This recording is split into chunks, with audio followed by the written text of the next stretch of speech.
21 लाख रुपया रेट लग गया। 21 लाख तो ऊपर बोला जनाब। 21 लाख रुपया 21 लाख रुपया रेट लग गया जनाब। 21 लाख तो ऊपर है भाई जनाब।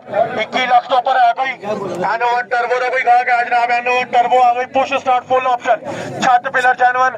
21 लाख रुपया रेट लग गया। 21 लाख तो ऊपर बोलो जनाब। 21 लाख रुपए तो ऊपर बोलो जनाब।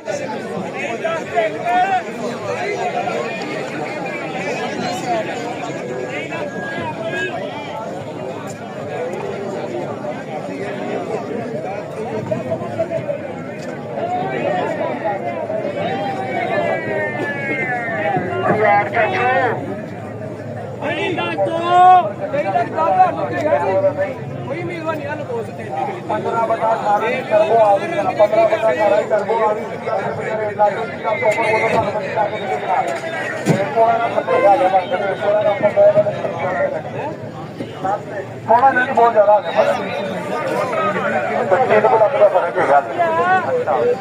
3-4 लाख का बल्कि 21 बोलिया ना। हाँ 4 लाख का फर्क समझ लो।